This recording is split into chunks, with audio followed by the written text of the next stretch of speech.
I'd like to know a little bit about how, when you're in Bougainville, if you used some of your music to help those people come to Yes. some sort of... So we were given missions, for the want of a better term, and one of them was to go into an area right next to this Panguna mine area where a group called the Mekamui were really a bunch of drunken rascals. The real fighters had stopped a while ago. These young people were just idiots. And they kept infiltrating the villages and affecting them greatly. And the defence organisations that were trying, and the civilian and non-government organisations were trying to get good relationships with these folk, and it was a challenging thing. So they asked us to go in this particular area and just play music to the people. They had no idea what the response was going to be, and neither did we. We went in four-wheel drives through this really tough sort of rugged country into the middle of the jungle. And I can't even remember the name of the village, but it was gorgeous where it was. It's just a beautiful place. And we set up all our stuff on just a couple of Land Rovers and some big four-wheel drive vehicles.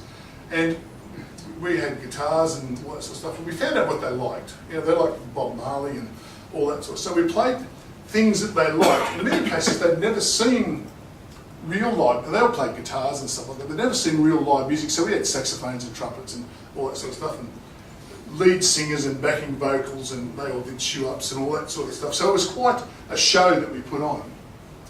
And the kids all came and they were just laughing and screaming, having a good time. Then the parents started to come, and one of the things that they did to show appreciation was they'd come up and they'd put a, it was a hibiscus in your hair.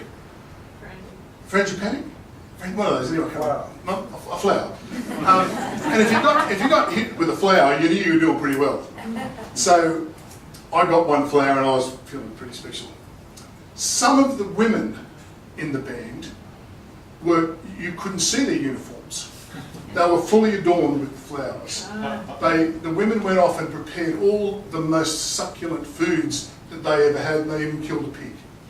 And they fed us while we were there. What happened? We don't quite know what happened, but there was a breakdown in the tension between the peacemakers or peacekeepers and the villagers. They let us become part of it a little bit. So how they managed that after that time, I don't know, because we were kind of like the king in the door kind of situation. But also on that day they collected weapons. And the very weapons they've been trying to collect all the time. So, and that's what the main part of their job was they couldn't kill people if they didn't have the weapons, and that was part of the challenge. So, interesting time.